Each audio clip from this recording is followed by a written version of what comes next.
Hi, today I'm going to discuss about the Bangladesh fiasco where the military did coup.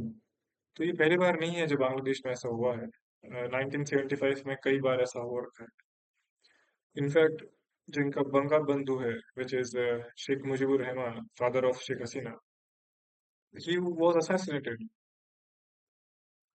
for the same reason like coup and all those things now I have this conjecture which is like which many people are saying as well and this is what it seems like that this whole event in the Bangladesh was not organic. It was manufactured by the, or at least it was manufactured from outside, primarily from either USA or and Pakistan combined, or USA, Pakistan, and taking help of China as well. Now, why this is so? To my mind, it seems like a more of USA exploited the issues which are like the internal cracks in the Bangladesh system.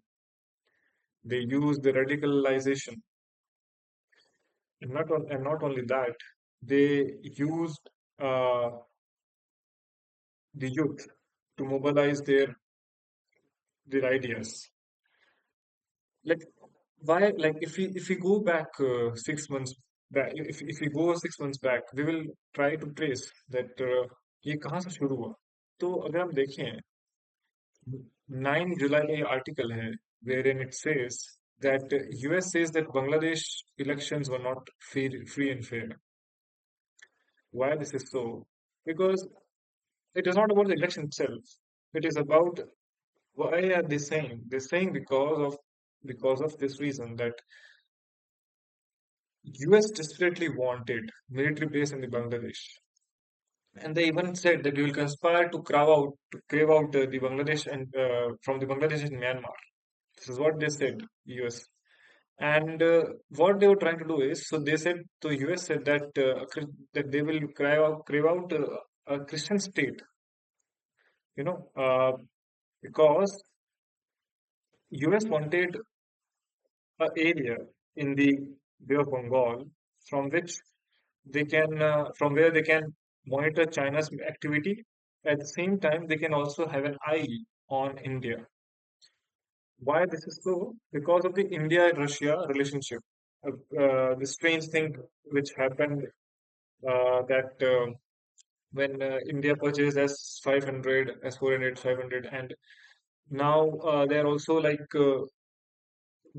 they're consuming the oil price, like they are consuming the oil as well, India, and all those factors which US didn't want it. So the US essentially wanted India to be an anti-Russia, which India didn't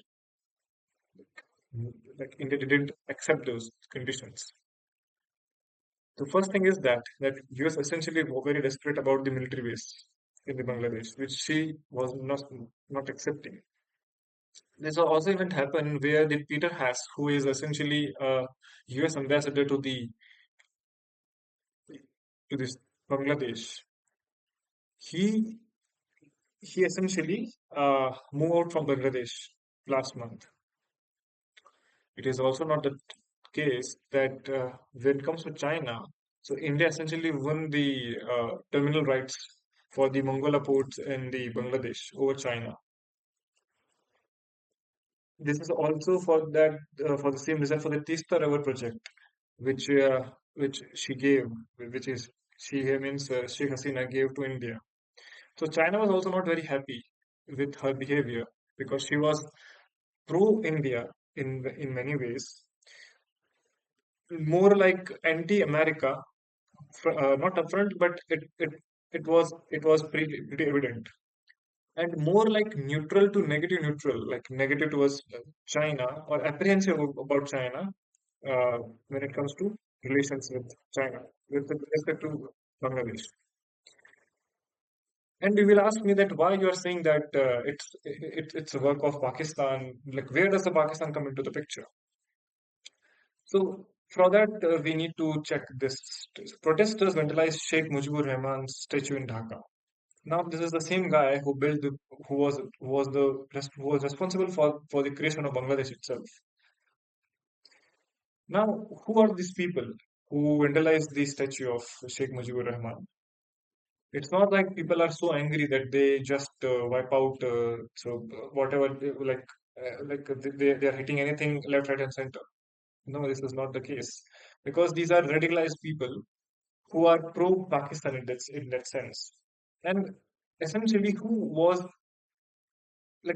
those people, or who should be the people who who should not like who are those which are not happy or which were not happy with Sheikh Mujibur Rahman.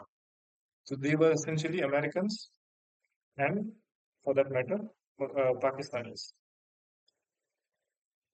And this is why the like they are vandalizing this guy's statue because in many ways their allegiance is towards the Pakistan.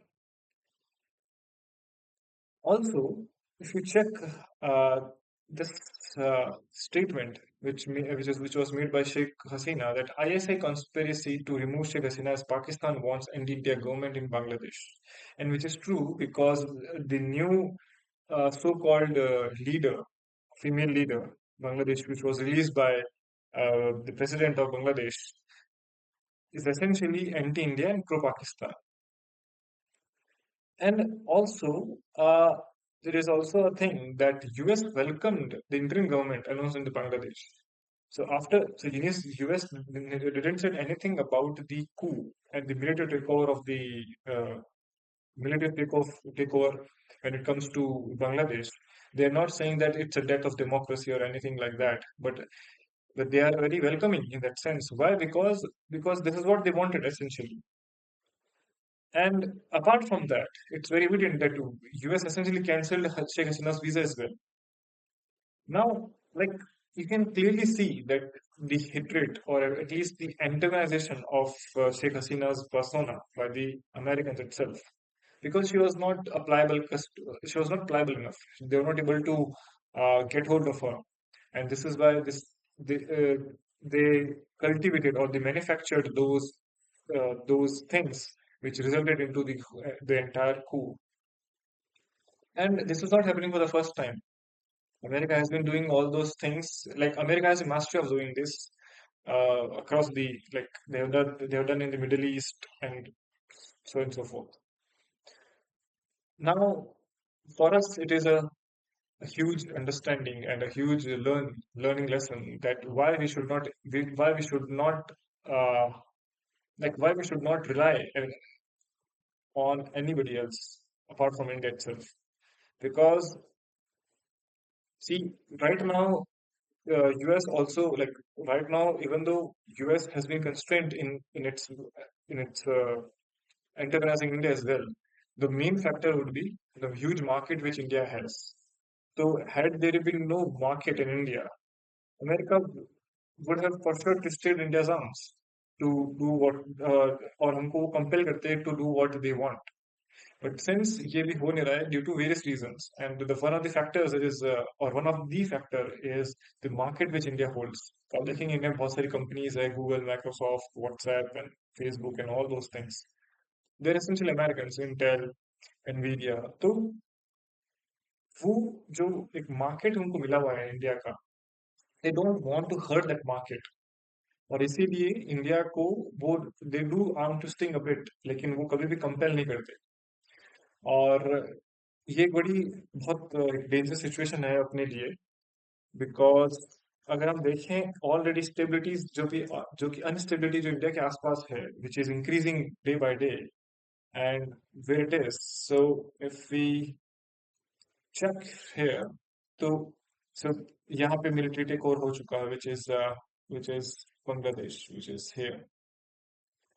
Myanmar में already military rule चल रहा है.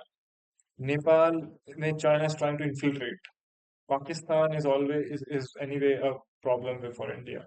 Iran, or there is a war between Iran and Israel. Turkey has said that they will also wipe out, or they will at least clear they will attack Israel as well. So if you see like holistically for us, Middle East is unstable. So whenever there is an instability in the Middle East, it gets उसका एक effect पड़ता है India के ऊपर directly.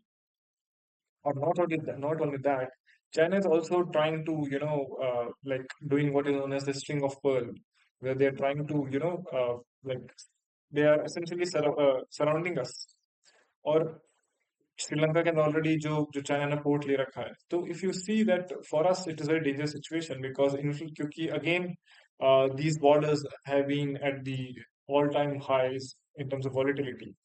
और अगर in case कुछ कुछ होता है तो फॉर श्योर जो बांग्लादेश में जो माइनॉरिटीज है एसेंशियली जो Hindus Buddhist Jains if at all Christians Jews अगर वो हैं तो they will all start pouring into India and it can lead to again like a 1971 war like situation जहाँ पे essentially we went inside the Bangladesh. So in at the very core level it's a very serious issue for us or this is why Indian government is like watching like a hawk and yeah, this is for it. Or if there is any update for that, I will make a video on that as well. Thank you very much.